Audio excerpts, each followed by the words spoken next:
गरीब दर्जी माँ की 3 बेटियों के लंबे सुनहरे बाल। ये कहानी है मीनाक्षी नाम की एक गरीब दर्जी की, जो अपनी 3 बेटियों के साथ एक छोटी सी झोपड़ी में रहा करती थी और अपने पति के देहांत के बाद घर की सारी जिम्मेदारी मीनाक्षी के कंधों पर आ जाती है और मीनाक्षी अपना घर चलाने के लिए सिलाई का काम करना शुरू कर देती है। लेकिन उसकी गरीबी की वजह से उसे बहुत कम लोग कपड़े सिलवाने आया करते थे और उसे बदले में बहुत कम पैसे भी देकर जाया करते थे और उसी से जैसे तैसे करके मीनाक्षी अपनी बेटियों को 2 वक्त की रोटी खिला पाती थी। लेकिन मीनाक्षी की तीनों बेटियों की एक खास बात थी कि उसकी तीनों बेटियों के बाल बहुत ही ज्यादा लंबे और सुनहरे थे, जिसकी वजह से गांव के सभी लोग उसकी बेटियों के लंबे बाल देखकर उससे जला करते थे। ऐसी ही आज भी जब मीनाक्षी कपड़े सिल रही होती है, तभी उसकी सबसे छोटी बेटी पीहू उससे कहती है, माँ आप कब से सिलाई कर रही हो, अब बस भी करो ना माँ, बाकी के कपड़े बाद में सिल लेना, वरना हम लोग मुखिया जी के यहाँ महाभोज पर देर से पहुँचेंगे तो कहीं हमें वहाँ पर खाना ही ना मिले, इसलिए जल्दी चलो ना माँ, मुझे बहुत तेज भूख लग रही है। बस मेरी बच्ची, थोड़ी देर और, मैं बस जल्दी से ये ब्लाउज पूरा कर लूं, फिर चलेंगे। इतना कहकर मीनाक्षी जल्दी जल्दी मशीन चलाकर सिलाई करने लगती है कि उसी बीच मशीन की सुई मीनाक्षी के हाथ में चुभ जाती है और उसके हाथ से खून निकलने लगता है। उसी समय पीहू कहती है, अरे माँ क्या हुआ आपको, आप ठीक तो हो ना? हाँ मेरी बच्ची, मैं ठीक हूँ, तुम चिंता मत करो। इतना कहते हुए मीनाक्षी अपनी बेटी से अपना दर्द छुपाते हुए साड़ी से अपना खून पोंछ लेती है और कुछ देर बाद वो अपनी बेटियों को आवाज लगाते हुए कहती है, अरे गुंजन, प्रियंका, पीहू, कहाँ हो तुम लोग, जल्दी इधर आओ, चलो चलते हैं। अपनी माँ की आवाज सुनकर तीनों बेटियाँ कमरे से बाहर आती है।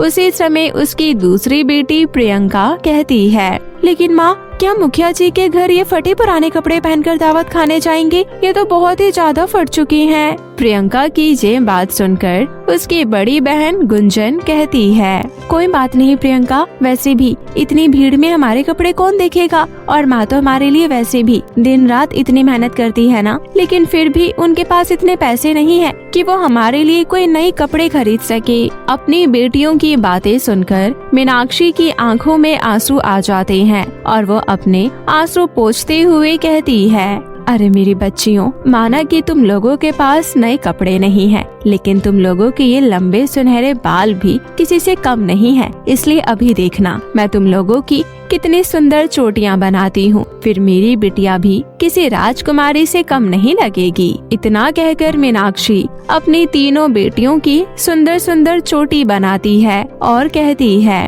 अब देखो मेरी तीनों बेटियां कितनी सुंदर लग रही है, और भला पूरे गांव में मेरी बेटियों की जैसी लंबी चोटी है क्या किसी की? इतना कहकर मीनाक्षी अपनी तीनों बेटियों को लेकर मुखिया जी के यहाँ चल रहे दावत पर जाती है और दावत में तरह तरह के पकवान देखकर मीनाक्षी की तीनों बेटियां बहुत ज्यादा खुश हो जाती है, क्योंकि उन्होंने कभी भी इतना स्वादिष्ट खाना नहीं खाया होता है। उसी समय उसकी छोटी बेटी पीहू कहती है, प्रियंका दीदी देखो तो यहाँ पर कितना सारा स्वादिष्ट स्वादिष्ट खाना रखा हुआ है, मैं तो आज पेट भर के खाना खाऊंगी। इतना कहकर वो तीनों बहनें जैसी ही प्लेट उठाने जाती है, उसी समय मुखिया वहाँ पर आता है और उसकी बड़ी बेटी की चोटी खींचते हुए कहता है, अरे तुम मनहूसों को किसने कहा मेरी दावत में आने के लिए? बड़ी आई मेरे घर में दावत खाने वाली। मुखिया काका छोड़ दीजिए मेरी बहन को। इतना सुनकर मुखिया मीनाक्षी की बड़ी बेटी की चोटी खींचते हुए उसे घर से बाहर निकालने लगता है कि तभी मीनाक्षी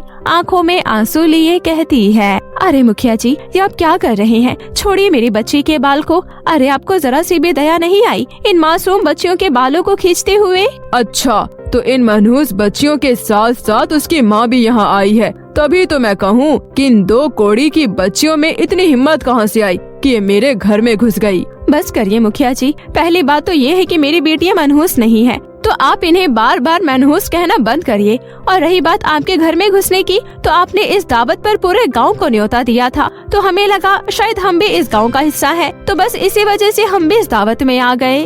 अरे हाँ हाँ, क्यों नहीं, मेरा दिमाग खराब है ना, जो मैं तुझ जैसे गरीब दर्जी को अपने घर के दावत पर न्योता दूंगा। और मैं तुझे क्या कह रहा हूँ, तू तो खुद अपनी बच्चियों की तरह मनहूस है, तभी तो अपने पति को जीते जी खा गई। मुखिया के ऐसे तानों को सुनकर मीनाक्षी की आंखों से पानी की तरह आंसू छलकने लगते हैं, लेकिन वो कर भी क्या सकती थी, क्योंकि लोगों का तो काम ही है किसी गरीब को नीचा दिखाना। और इसी वजह से मीनाक्षी अपनी तीनों बेटियों को लेकर घर आ जाती है और रात में अपनी तीनों बेटियों के सो जाने के बाद मीनाक्षी के दिमाग में मुखिया की बोली हुई वो कड़वी बातें घूम रही होती है और वो यही सोच सोचकर पूरी रात आंखों से आंसू बहा रही होती है और कहती है, सुरेश जी, आप मुझे क्यों छोड़कर चले गए? आपके जाने के बाद मुझ पर और मेरी बच्चियों पर इन गांव वालों ने ना जाने कितने ताने मारे होंगे और मुझ गरीब दर्जी की कोख से जन्म लेकर मेरी इन मासूम बच्चियों को भी दुख भोगना पड़ रहा है।